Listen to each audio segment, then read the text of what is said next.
Right, thanks for coming back, thanks for being here. Before I introduce our next panel speaker and our next session, just wanted to, again, just remind you guys about the Me Too app that's out there at the moment. Hopefully on your chair you would have picked up a little postcard. What that means is if you just go onto that platform, put in the code, you'll be able to ask questions to our speaker today.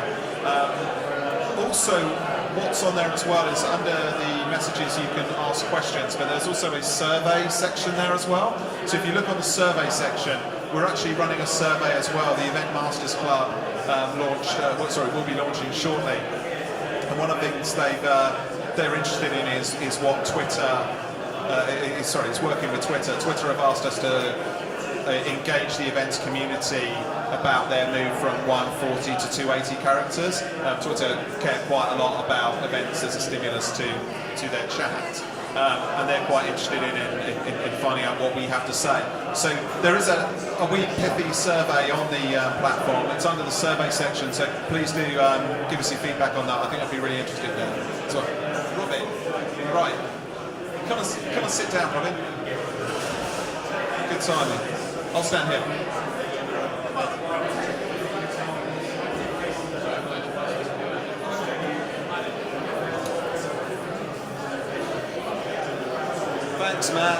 Thanks, Matt. Right, we're up and running. We've got a full deck now. So, can everyone hear me? Okay. Cool. If you can't hear, because it suddenly gets, as soon as we start talking, there seems to be like a battle of the bands going on. So stick on your headphones, and sometimes that sort of works a little bit better as well. So use the Me Too app, and what I'll do is we'll probably talk for around 15-20 minutes here, and then we're going to open it up to some questions from the floor as well. So please do get involved as well with that. Before we start, just to get us warmed up, first of all, Ed, can you just give us Right, let's establish some credibility, please, Ed. If you could just give us a bit of about you, about DRP, about how you view the events industry at the moment, let's say. Okay, so my name's Edward Vickery. I'm from DRP. Predominantly we're an agency who supports lots of things like events, exhibitions, digital media, communications. My role is head of exhibitions, and I also work on the live business development side of the business. So basically I get involved in looking at clients, trying to find out what they require and making sure that the output is correct, whether that be in the format of an exhibition or an event or media or communication. So nice to meet you all. Fantastic. Robin, would you introduce yourself as well for the same reason, and just give us a bit of background about yourself and your business, please? Good afternoon, everyone. Robin Carlisle from Mobile Promotions. We're a live event roadshow specialists, certain amount of experience from campaign activity, and that's us. Fantastic. I'm going to start off with you, Ed. Just in terms of where does DRP sell the value, first of all, as an event per se? How do you sell the value of what event gives to a business or brand? Just talk to me about how you go about that. I think the key to it is the output, so the return on investment, how you measure that. So making sure that you get to understand the brand or the company that you're producing an event for, and that solution is correct. And again, how you measure that return, because a lot of money is spent on these events, so you have to be able to show worth from a financial and an intellectual point of view. Fantastic. And then obviously you deal with the ones that go out into the world. When does that decision get made? Is that a strategic decision? Is that a decision that you make at the beginning? I just wanted you to talk about why one takes it on the road. I think obviously each event's different, and you need to look at the demographics of the people that are going to be attending these events. If it's a European event, looking at the best cities, the right people that will be attending, and taking in a lot of information by asking the right questions in the very early briefing stages, because quite often you'll receive a brief and maybe the people writing the brief might not have the experience that we might have, so we can then take it offline, use our experts internally to ask the right questions, and then find out if the roadshow is the correct solution or whether it's an individual event, and you bring people to that event. So yeah, roadshow versus having a standalone event at a specific venue. You can obviously bring people in logistically, you can fly anybody in from anywhere in the world, or you can take it out to them. You need to find out what's the most impactful solution. And When are the occasions, or maybe you can give us some examples of this, of some of the events that you kind of think, right, this will work better as a roadshow, we need to take that model and replicate it rather than have a central hub? I think an example of a roadshow that we've done is for one of our big clients, and we basically took a vehicle out across Europe and England. We went to their suppliers who all have offices or workshops or certain spaces, so it's better to take the technology to them to show them at their place, because it would have been logistically and financially much more difficult to bring them all into a central location or in London. So I think in that industry, the company was Irish Components, and we literally went out and showed them all their latest technology and got people on board to walk through a sort of journey on a huge vehicle where they got to engage with all of their products and the latest products and the new products and websites, because we connected it via the internet using satellites, etc. So it was always accessible. So that decision was purely about how we got the right message out, how we communicated it by going out to them rather than bringing them into a central location. Big financial aspect on that as well, how you do that. So we'll get to that. In the meantime, Robin, when do you fit into that journey? Because at some point, a event decides to go mobile, so to speak. When do you start getting engaged as a business, and what is it you say to the business that says, we think we can support you outdoors and as a roadshow?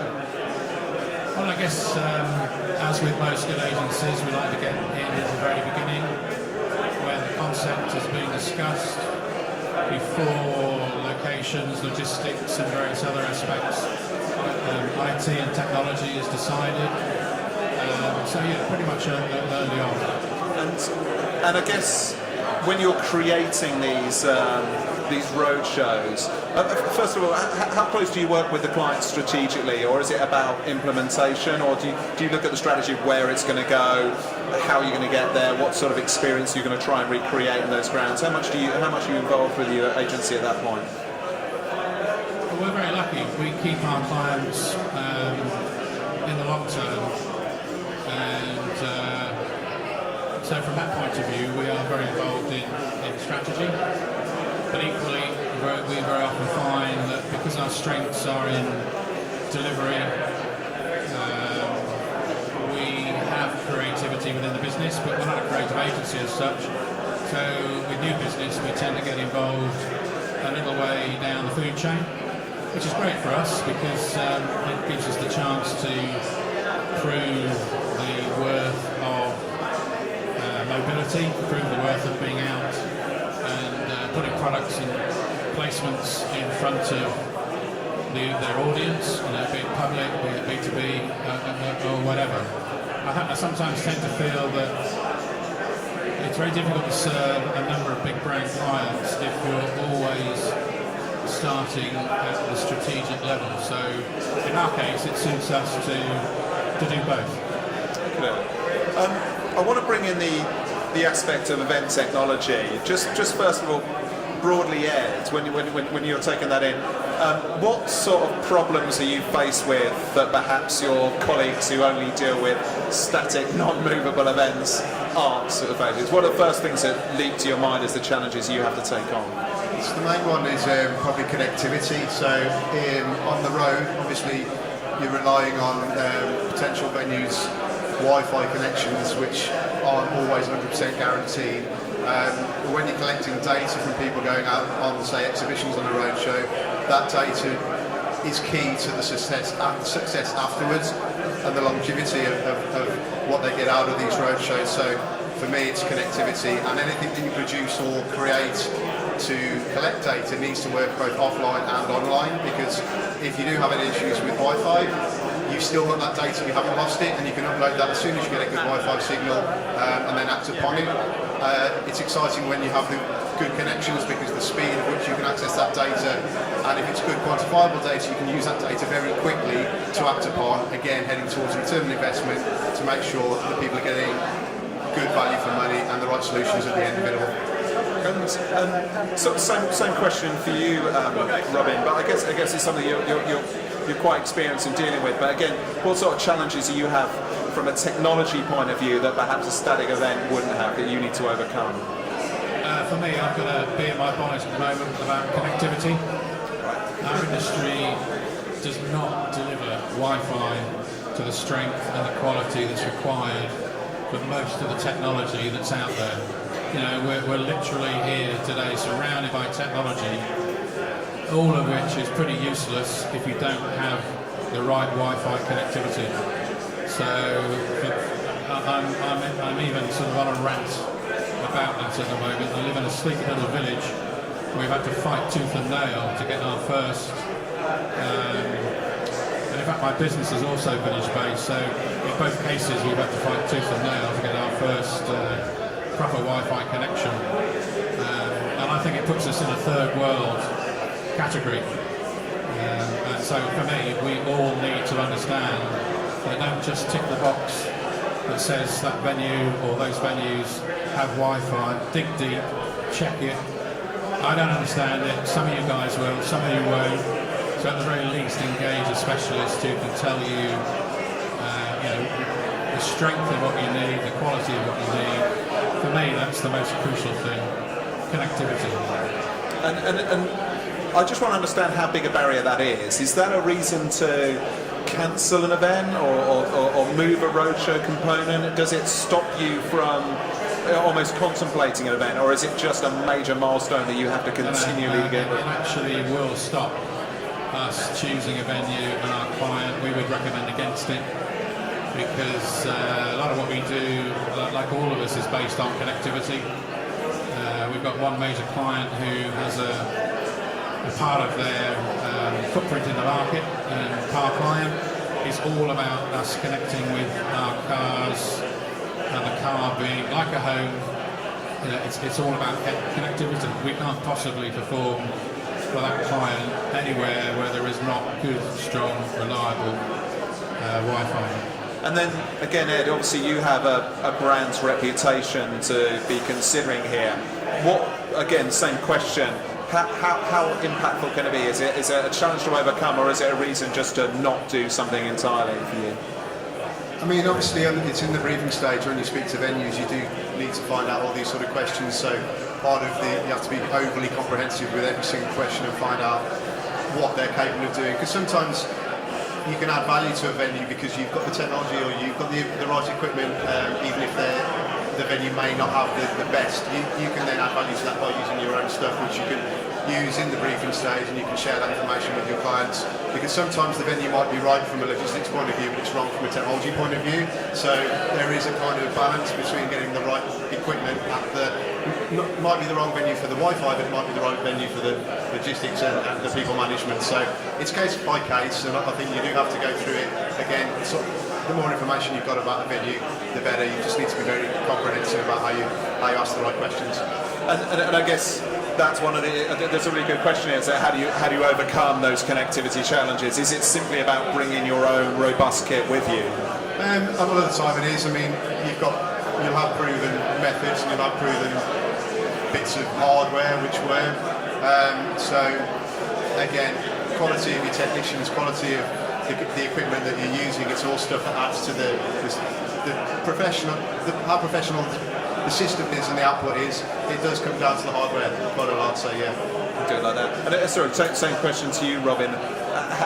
If you choose to take on the challenge, how do you get with it, get through it? Is it about bringing your own stuff with you, or is there any other ways of getting through a connectivity issue? Yes, it's obviously a case of bringing your own or working with a provider. There's some great people here. Not wishing to advertise at all, but there's a bunch of guys over there who I'm talking to about connectivity. They seem to understand exactly what's required, and I can't reiterate enough. If you don't understand it, you've got to have a specialist on board on the team, just like you have a lighting technician or electrical specialist, or whatever it is you're delivering. Sadly, probably the greatest roadshow ever in the history of the world is dear old Santa Claus. Somehow he manages to sort his technology to get up and down chimneys where there are no chimneys, to run his reindeer in a totally eco-friendly fashion without diesel engines. If we all had his magic, we would have an easy time in life. fair enough, Gossie. The Santa Claus the event prop, I quite like that. I guess there comes a point, there's only so much you can take on the road with you, and you bring your own connectivity, you bring your own technicians, you bring all that. You know, how much of what you do is about bringing everything on the road with you, and how much do you have to supplement that with actually putting the event on, I guess? Well, you're asking the wrong person, really, because in my business I'm known as like a big fat squirrel. I take everything that I'm likely to need, or my team are likely to need, including sometimes their own toilet paper. But yeah, it's all about planning, it's having the right people in the business, it's a case of divvying up the work, making sure you're using people to the best of their strengths, and sorry to bang my drum about connectivity, but once you get to understand it, it's actually pretty straightforward. You know, satellite these days provides a lot of options where there's no 4G signal. Hardwire doesn't always work because it's only as good as what's at the other end of that wire. So certainly, again, for me, connectivity, take everything, including the kitchen sink. Ed, you were going to dive in there. Yeah, I was just going to mention that in terms of budget planning, because no matter how rigorously you test your equipment, as it's on a roadshow and it's moving, you've got to be prepared for it to fail, because it will fail, arguably, if it's out on the road for a certain amount of time. But when you're cutting up the budgets at the start of the process, you need to make sure that you've got some budget in that's covering, you know, that eventuality. How far down the road you go depends on the budgets, but sourcing local suppliers, if you're out in Belgium or Germany, make sure you've got people on board and you've done the pre-work so that when it goes wrong, you've already got it covered and you've given yourself a 24-hour period or a 12-hour period, depending on what the output is. But I think it's key again to make sure your budgets are right so that you know you've got that money there, and that's transparent to the clients, transparent to all the support members, and it's part of the package basically. I feel like the connectivity is taking us on a bit of a downer. I wouldn't mind you lifting us back up again, Ed, in terms of what are the technologies that are now out there that means you can do your job so much more, so much better, so much easier at the moment? I mean, yeah, the Wi-Fi thing, it's a gripe, definitely, but for instance, usage of satellites is quite good on roadshows, so there's some good satellite systems out there that you can attach to your vehicles. They automatically find signals, so as soon as you arrive somewhere, you set it to go and it will find the strongest signal. If not, you can move things slightly. That works really well, and once it's in position and solid, it's pretty solid. It's you know, arguably as good as the Wi-Fi you'd have at home, domestic Wi-Fi, you know, so that's pretty good. There's a cost to that, but it's not as much as you'd think, and each country, especially now in Europe, they've made the prices of Wi-Fi and roaming the same as in the UK, so it's actually cost effective, whereas a few years ago it would have blown your budget, but now that's a really good and exciting way of getting around that issue. And I guess what that better connectivity, that better stuff, that means that you can bring new and exciting widgets with you that perhaps will be that. What sort of things does that do? Is it about data? Is it about experiential? It's experiential stuff. I mean, anything that has to be loaded up live and accessible by other people really quickly, it works really well. I mean, you can have the cameras that they recognise, facial recognition cameras, that will ask you to smile, and then they'll take a photo of you, and then that can be uploaded straight away to the Twitter accounts or the social media. It's that kind of thing, and the quick response, and I suppose the amplification of the roadshow that you're at, it gets out there a lot quicker, like you throw a stone in a pond and the ripples of that are gone out a lot faster because you've got the connectivity and you've got the tools to throw that out there. So. That's great. And Robin, same question actually. What has the improvements in technology allowed you to do, I guess, from a service point of view to your customers that perhaps you wouldn't have even dreamed with before? You know? Yeah, I think it's probably content, screen content. We now are able to download screen content in the middle of a field, so it ensures that what we're doing for the client is very on brand, on the moment. For instance, whatever they might be showing in their high street shops can be shown at a festival. That's really key. I think that's probably a big step forward. Fantastic. I wanted to start moving towards some interesting questions that we've got just coming through. And thanks so much for your questions. We'll try and get through them all. But just an interesting one here, probably for you, Ed. Although I'd be interested in the opinion as well, Robin. But Ed, how do you capture data and results from a roadshow? So we at DRP we have a digital division, so we can create a specific app, which again, what we do is we look at the demographics of the people, find out the right questions, what information we require to get out of these people, and then we create them bespoke. The platform generally would work the same on each event, but the content would be much richer because the questions that we create and build into that app from a digital aspect would be more specific to what they are trying to achieve and get out of it. So the information, the quality of data is a lot better. So it just makes the whole thing a lot more rich in terms of content. Yeah. Robin, I don't know whether you have anything to add to that. Well, you know, how do you capture data on behalf of your clients, I guess, whilst on a roadshow event? Yeah, much the same thing. Lots of apps out there. We run our own dedicated website service for data collection. Any tablet, iPad, smartphone, you know, we're all pretty much running off the same systems. Fantastic. Another interesting question as well. I don't know whether you want to take this one on, Ed, as well. Is you know, what are the next generation of event organisers looking for from roadshow tech, mostly? So, good examples here: AI, gamification, social amplification, all of the above. Yeah, I think maybe not specifically to roadshow, but generally events. I mean, augmented reality we use a lot more on exhibitions. We've used it for Ministry of Defence. We've used it for various companies where it enriches an environment. So I think that works both on a roadshow and in a solid state exhibition. Virtual reality as well. There's a lot more of that about. Personally, I do like it, although I think it's a little bit saturated in the market and maybe you're not reaching as many people by using VR. But if you mix it, you can mix the two, and yeah, I think that works. As I said, both in a fixed environment and on a roadshow environment. Social amplification is obviously very important. Again, that's the speed of that is the key to that. I mean, you have to get it out very fast. People need to know there and then. They're making decisions a lot quicker. The attention spans are a lot shorter. So that amplification again is to do with connectivity. So that is very important also.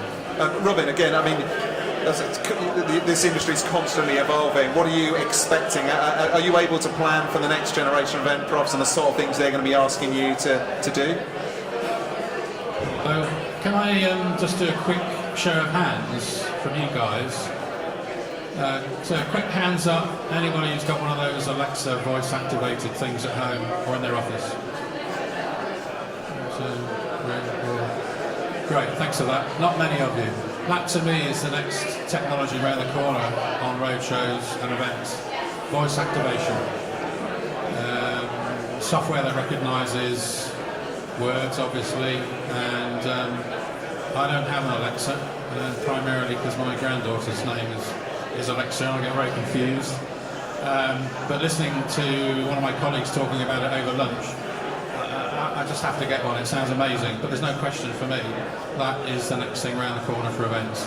You know, you can open doors, you can open activations.